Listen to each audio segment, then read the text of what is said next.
3-4 నెలలకి 15 మంది రాజీనామా చేశారు 6 నెలల కల్లా. అందరూ షాక్ రాష్ట్రం అంతా. ఎవరో కాదు, వైసీపీ సర్పంచులు. వాళ్ళలో ఒక స్నేహితుడు ఉన్నాడు. అరే బాబు ఎందుకు ఫోన్ చేసినావు, నీతో మాట్లాడనరా, నేను చెప్పను, నేనేదో వచ్చేసినాను వదులుకున్నాను, మన ఇద్దరం స్నేహితులు, నువ్వు చెప్తే నువ్వు డిబేట్లో చెప్తావు, చెప్పనులే చెప్పురా అని అడిగాను. చెబితే వీధిలోకి వెళితే ఒరే బలుబు కూడా బేయలేని సర్పంచ్ రాని గోళీలు ఆడుకునే బొంగరాలు ఆడుకునేవాడు కూడా పిలుస్తున్నాడు రా, అవసరమారా ఈ పదవి, 2 ఎకరాల భూమి పణంగా పెట్టి గెలిచాను అన్నాడు సార్. అంటే నేను ఇక్కడ నా స్నేహితున్నో ఇంకొకరినో నేను కించపరచడం.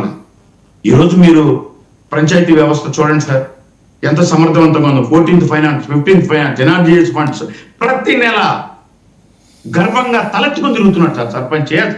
నా ఫండ్ వచ్చింది, నేను ఆ ఫండ్ కూడా మళ్ళీ కొంతమంది బాగా సమన్వయంగా ఉన్నప్పుడు వైసీపీ వాళ్ళు గతంలో నేను చేసిన పనులకు ఒక 5 లక్షలు 10 లక్షలు మిగిలి పడిపోయిందన్న, నేను నష్టపోతానన్నా, ఇప్పుడు వచ్చిన ఫైనాన్స్ లో నా పాత బిల్లు చేయండి అన్నాను. If it is reasonable, if it is అతను పని చేసి రాకుండా ఉంటే అవి కూడా మేము ఆ సర్పంచ్ కన్సల్ట్ కి చెప్పి, వేరే పార్టీ ఉన్నా అతను ఏం చేస్తాడు, అతను వేసాడు రోడ్డు, అతనికి రావాల్సిన బిల్లు ఇవ్వండి అని చెప్పి ఇంత ప్రజలకు అందుబాటులో ఈ విధంగా ఎన్డీఏ గవర్నమెంట్ ముందుకెళ్తాం సార్.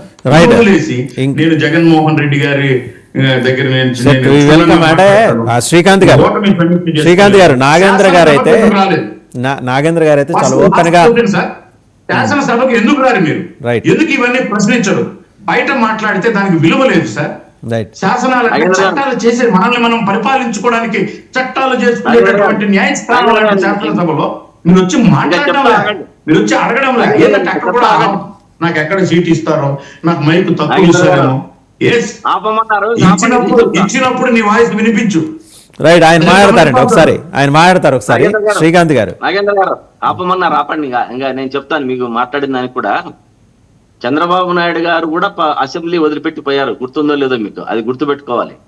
నేనేమంటున్నానంటే నాగేంద్ర గారు, మీరు సరిగ్గా వినపడినట్లేదు, మీకు విన్నట్లేదు. రాష్ట్ర రాజకీయాలలో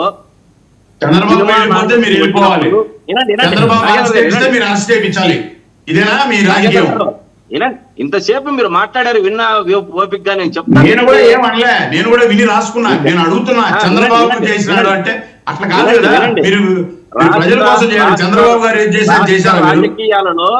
రాష్ట్ర రాజకీయాలలో ఎన్టీ రామారావు గారు చరిత్ర సృష్టించారు. అదే విధంగా చిరంజీవి గారు సృష్టించాలని పోయారు, ఫెయిల్యూర్ అయ్యారు. పవన్ కళ్యాణ్ గారు కూడా ఒకే పార్టీలో పోవాలన్నారు, ఒకటికే పరిమితం అయ్యారు, ఒక్క సీటుకే. ఆయన కూడా గెలవలేదు, గుర్తుపెట్టుకోవాలి. కానీ ఇప్పుడు ఏదో బీజేపీ టీడీపీ వాళ్ళతో కలిసి ముందుకెళ్లారు. ఇప్పుడు పాము పట్టంలో పైనట్లు పైకి వెళ్ళిపోయారు. ఛాన్స్ ఇప్పుడు వస్తుందని చెప్పా.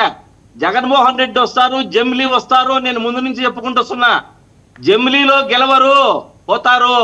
నేనేం చెప్తున్నానంటే ఇప్పుడు అవకాశం వచ్చింది. ఏం చెప్తున్నా, చంద్రబాబును దించడానికి మెగా ఫ్యామిలీ ఎంటర్ అయ్యి పాపం ఆయన్ను వాడుకొని పక్కకు పెట్టేసి ఇప్పుడు డిప్యూటీ సీఎం ఒకరు, మళ్ళీ మంత్రి ఒకరు, ఇంకొకరు కూడా ఉగాది తర్వాత మీకు అవకాశము ఉంది అని చెప్తున్నా. ప్రజలలోకి గెలుస్తారు అని చెప్పడం లేదు, మీరు గుర్తుపెట్టుకోవాలి. ప్రజలలోకి జగన్మోహన్ రెడ్డి జననాయకుడు. జగన్మోహన్ రెడ్డి జనములో పుట్టాడు, జనములో పుట్టాడండి జగన్మోహన్ రెడ్డి. రైట్, శ్రీకాంత్ గారు ఇవన్నీ ఓకే. శ్రీకాంత్ గారు మీకు క్వశ్చన్ అండి. శ్రీకాంత్ గారు మీకు ప్రశ్న, నా వైపు నుంచి మీకు ప్రశ్న ఫైనల్ గా వినండి. ప్రధానమంత్రి మోడీ గారు అన్నారు. శ్రీకాంత్ గారు నా వైపు నుంచి మీకు ప్రశ్న. శ్రీకాంత్ గారు నా వైపు నుంచి 1 minute అంటే టైం కూడా అయిపోతుంది. శ్రీకాంత్ గారు నా వైపు నుంచి మీకు ప్రశ్న వినండి. శ్రీకాంత్ గారు వినండి. ఇప్పుడు సరే, ఇంత జననాయకుడు, జనప్రభంజనం అంతా మీ అంటుంటే, మరి ఆయన ఎవరు, నీటిపారుదల శాఖ మంత్రిగా చేసిన అనిల్ కుమార్ యాదవ్ గారు, అలాగే అసలు తన ఆరిటరీ స్కిల్స్ తోటి మీడియాని చెడుగుడాడేసుకున్న పేర్ని నాని గారు, వీళ్ళందరూ ఎందుకంటే అజ్ఞాతంలోకి వెళ్ళిపోయారు, అదృశ్యం అయిపోయారు? కారణం ఏంటండి? ఇది చెప్పి కంక్లూడ్ చేయండి. సార్, అజ్ఞాతంలోకి ఏ పార్టీకైనా రెడ్ బుక్ రాజ్యాంగం మాదిరి ఒకే కోణంలో టార్గెట్ చేస్తూ, ఇప్పుడు తెలుగుదేశంలో కూడా పార్టీలో ఎంతమంది సోషల్ మీడియాలో ఉన్నారు? ఆర్పి ఉన్నాడు, మరి మన పట్టాభి గారు ఉన్నారు, జేసీ ప్రభాకర్ రెడ్డి గారు మాట్లాడారు. ఇంతమంది మాట్లాడుతున్నా ఒకరినన్నా అరెస్ట్ చేశారా? ఇది ఒకే టార్గెట్ చేస్తూ, అంటే మిమ్మల్ని కూడా మీరు కూడా అరెస్ట్ చేసుకుంటే, మీ వాళ్ళని కూడా చేసుకుంటే మాకు సంతోషమే. కానీ సోషల్ మీడియాలో మాట్లాడడం ఎవరు చేసినా తప్పే. కానీ తప్పు చేసిన వాళ్ళందరినీ మనము టార్గెట్ చేసి అరెస్ట్ చేయమంటున్నాము. కానీ ఒకే కోణంగా వైఎస్ఆర్ కాంగ్రెస్ పార్టీలో రైట్, థ్యాంక్ యూ శ్రీకాంత్ గారు. Will continue this debate some other day.